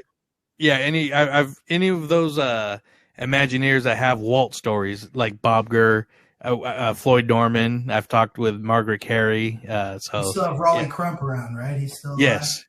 Yes. So I love to talk with that guy. Then final question comes from Sasquatch79. I want to go to Club 33. I want to get off the boat and have a drink with a pirate. I want to see John Stamos. Oh my gosh. Sorry. Caught me off guard on this one. I want to see John Stamos, Big D. He's got the big sign. He has the I want to ride from the Disneyland Hotel. He does. Clarify. We'll put it out. Yeah, I know. He threw me off with that one, so that's why. Oh, let's see. It's Big D. I want to ride the People Mover because I never did, or the Skyway. I'd really love to meet Julie Andrews. And finally, I'd love to experience one of those chilling ghosts of Disneyland. Hope this makes the cut. Sir, you made me cut up what I was trying to say, but that was awesome. Yeah, that's a good one. And we've mentioned it before, but we actually saw John Stamos leaving Club 33 after D23. That led into our magic moment at Fantasmic when they reopened it. So that was super awesome. Yeah, I know we all probably have so many more bucket lists, but yeah, one of mine definitely is to travel to. I'd like to see all the parks. Definitely. Hey, you know what? Shoot for the stars. I want to be a voice in an animated movie. You know what? That would be awesome. Yes. I would love to be a character in a Disney movie. I mean, obviously, they always cast for name recognition. Occasionally with the younger actors and actresses, not so much. But I always think to these people who are cast in these movies how cool it is to be able to share that with their kids and just have that immortalized forever. I mean, for them, they've already been immortalized in film in most cases. Mm-hmm. That is a great bucket list, and especially like voice a character that becomes a voice in an attraction. You got that'd be even super more awesome. Yeah, shout out Chris Pratt because his kids can see him on rides at Universal and at Disney. Oh, that's right. I didn't even think about that. Yeah, I haven't been on it since they updated to Jurassic World. Oh, yeah. Need to check that out. Yeah, they did a really good job. I was really upset when they said they were switching it over, but they did a kick-A job. I've been there a couple of times, and the area that's around that ride, it was cool, but it didn't look anything like Jurassic Park. then when they made Jurassic World, they made a point to make the world look like the area in the park. Mhm. So I think that kind of added to it a little bit. But I digress. Yeah. Now that's a good one though. Yeah, being at the two biggest entertainment parks, in the world, definitely in the country. So, any other bucket lists before we go, Ryan? At all? That's it. Just Let's see. eat all this food in a couple weeks. That's my next bucket list. You're gonna need a. Did you guys? I know it's not Around bucket your- list, but did you do the meal plan when you were at Disney World? It wasn't. It was. I didn't because COVID had Wasn't stopped a it. thing? Okay. Yeah, I don't know. That would be like to have whatever you wanted to eat at the parks, like just unlimited food credit. That'd be cool too. Yeah. Oh yes. Okay, I will do one more bucket list and I'm done. And it's something I've been planning for a couple of years, but I actually want to do my my Disneyland or more DCA and Downtown Disney, but my pub crawl. It's something I actually tried to organize like 5 or 6 years ago, just never got around to it. And I mean, I have it totally mapped out. Maybe we'll bring it up in a future episode or something again and get it going, because that was right when we started the podcast. And so now we got more, friends and followers and even people we can, collaborate with via podcasters, vloggers, store shop owners. So, Are you going to do DCA? Yeah, absolutely. I think DCA would be the easiest because all the places would be counter service, so you wouldn't have to worry about seating or reservations. It was going to be it was going to be DCA and going through even Downtown Disney before they opened Ballast Point and all that stuff, and ending at Trader Sam's. So, but like I said, that's a story for another episode, possibly real soon. I don't want to start at Trader Sam's. I think that you'd rather see them before you've drank at 8 different places. They might not let us stay for too long. Oh, they would. We know Skipper Christian. So. That's true. Yeah, go Niners. Sweet. Yeah, exactly. Got some new one. Well, that was a lot of fun. I want to thank everybody for the comments. I mean, yeah, we all got our bucket list. I would love to be in a Disney parade. That'd be fun too. My sister and niece actually did that. So, okay, I know I got a lot, but I'll end it now. Sorcerer's Package at D23 Expo. That's my final one. I don't think I'll ever get that. That is, but I'm sure it's cool. That's the super VIP where you could do all your shopping Thursday before the expo opens. So that's where all the people buy everything and then sell it for. Yeah, because they sell it for a markup that pays for the Sorcerer VIP. Yeah. Then you also get VIP seating for all the presentations and panels you want to go to. So, yeah. How much more expensive is that? We're not talking like Black Star Cruiser, right? Oh, no. It was about 1,200 to 1,500, but it's very limited. But it's very limited. There's only like 100 passes or something. Sense. Yeah, but no, I want to thank everybody for interacting with us on that episode and letting us know your bucket list items. Something we'll probably run across down the road again. I'm not sure what we're going to be doing next episode, but I'm sure we're going to have one. What? Well, that'll be. I think your trip report will be after. I think you guys will have a show without me. You know what? No, because we'll play it by ear. 2 weeks on a Monday. The next one should be right before the holiday, but right before Thanksgiving. Figure out when we record. Yeah, we'll talk. I don't know. I'd love to get back into some of these like movie deep dives. I know me and Joe were talking about something that I'll be cooking up for us going forward. I don't want to announce it yet until I start banking up some of these good things to talk about. But it's going to be fun. I'm really excited to talk about that stuff. Yeah, and we'll definitely get to the like the animated and the live action movie retrospects we've been doing. I know we're going to do like a holiday episode. We'll probably do a year in a review and what we're looking forward to. Well, what we're looking forward to is usually the first episode of the new year. So, Actually, Will Encanto might be out by the time we do the next one. Yeah, that might be a part of the Trip Report review because I'm looking forward to seeing that movie. That looks really good. Yeah, no, I honestly, I'm that and Ghostbusters. I'm excited just because they're getting me 2 weeks closer to Spider-Man. Exactly. Well, right we'll on. Get Hawkeye in 2 weeks too. We'll have Hawkeye at the same time as Encanto. And that's 2 actually episodes to start. Yeah, that's actually getting some pretty good early reviews from what I've heard. So yeah, the sizzle reel or whatever you want to call it in that Marvel presentation was pretty cool. Yeah, more than we saw in the initial trailer. So yeah, I'm ready for it. I don't have just as with Home Sweet Home Alone. I don't have huge expectations, but I know I'm going to be entertained, and I am hopeful that it's going to be exciting as far as its links to the MCU and what's going on and what we know already about it. And one more thing about the Christmas movies is if you guys enjoy the Prep and Landing movies, there's a new one that popped up on Disney Plus. I forget what it's called, but I like Prep and Landing. So very, very excited for that. So, we kind of started off the episode a little bit different. So I just want to re-thank our DU crew members, for, supporting us and, being our crew, being part of the show. So, one more shout out to, Jennifer, Mike, Tyler, Discord Apparel, and Alfredo, which is extra shout out to Alfredo. He was getting there. Sasquatch, of course.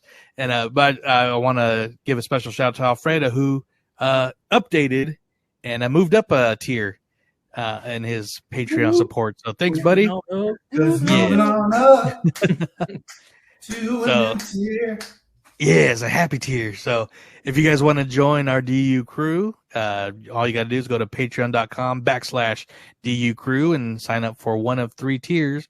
Or there's even a one-time payment too, which would be pretty cool. So, and of course, you can watch us here on YouTube. Don't forget to like and subscribe to the videos. We're at 60 now, so we're climbing. And I'm still giving away some of these movies are put away, so I can't remember which ones that we're going to give away. It's all of them. Maybe. But yeah, then of course you can find us on any of your favorite podcatchers or any podcast platforms.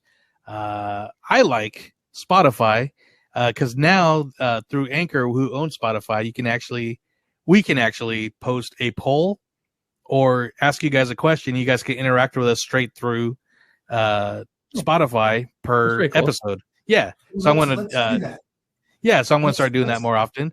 So it'll be never mind. But thank you for sharing the show, and we'll catch you guys on the next episode. So I guess until next time, may the force be with you. Till infinity and beyond.